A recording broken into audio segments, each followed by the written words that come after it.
नमस्कार दोस्तों, स्वागत है आप सभी का मेरे YouTube चैनल स्टेनो गुरु शिवा में। दोस्तों शुरू करते हैं आज की डिक्टेशन। गति लेखन अभ्यास संख्या 32। गति 80 शब्द प्रति मिनट। स्टार्ट। जिस दौर में विज्ञान अपने विकास की ऊंचाई पर पहुंचता और साबित करता दिख रहा है, जीवन के लगभग सभी क्षेत्र इससे प्रभावित और संचालित दिखते हैं। उसमें भी कई लोगों को यह कहते और मानते हुए देखा जा सकता है कि चमत्कार होते हैं।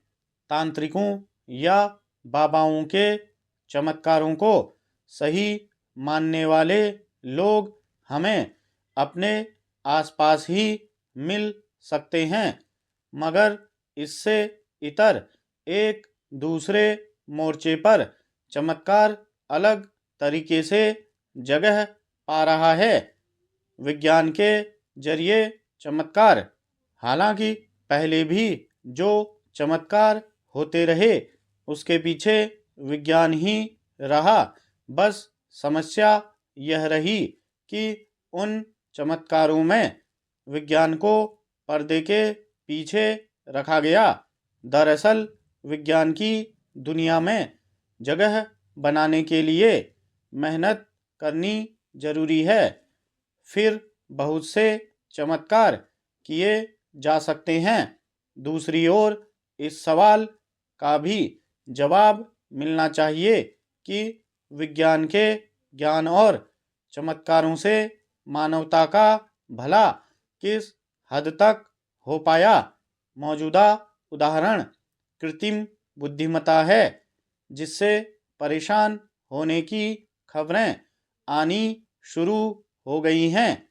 इस बारे में भ्रम है कि नकली बुद्धि वाले इस इंसानी उत्पाद से नैसर्गिक बुद्धि वाले इंसान की किस्मत बननी या बिगड़नी शुरू हो गई। क्या हम अपनी किस्मत या अच्छी किस्मत के कारण मेहनत करते हैं, या निरंतर मेहनत ही हमारी किस्मत में होती है या किस्मत बना देती है? इस संदर्भ में एक मशहूर फुटबॉल खिलाड़ी की बात याद आती है, जब उनसे पूछा गया कि क्या उनके द्वारा किए गए गोल किस्मत की देन है, तो उन्होंने कहा कि बिल्कुल, मैं जितना ज़्यादा अभ्यास करता हूँ उतना ही किस्मत वाला बनता जाता हूँ। धन दौलत, प्रसिद्धि, नौकरी, उच्च पद यानी किसी भी तरह की सफलता मिल जाए तो उसे अच्छी किस्मत के साथ जोड़ दिया जाता है।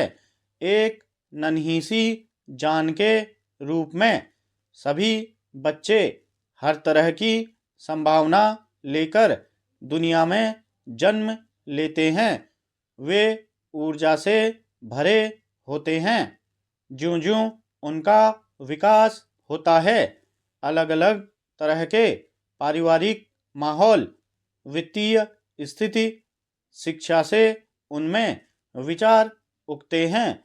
उनका घर ही उनके जीवन की पहली वास्तविक पाठशाला होता है। यह भी देखा गया है कि कितने ही मामलों में मेहनत बेचारी होकर रह जाती है और पारिवारिक, राजनीतिक, धार्मिक या अन्य किस्म के जुगाड़ कितनी ही किस्मतें बदल देते हैं। सामयिक जागरूकता, चतुराई और चपलता सफलता दिला देती है। यह माना जा सकता है कि सिर्फ मेहनत से काम करना काफ़ी नहीं है, चुस्त और चौकन्नी मेहनत करना ज़्यादा ज़रूरी है। ऐसे में मेहनत करने की शैली बहुत महत्वपूर्ण है। जीवन की परिस्थितियाँ सबसे बड़ी अध्यापक होती हैं। वे खूब सिखाती हैं। स्टॉप।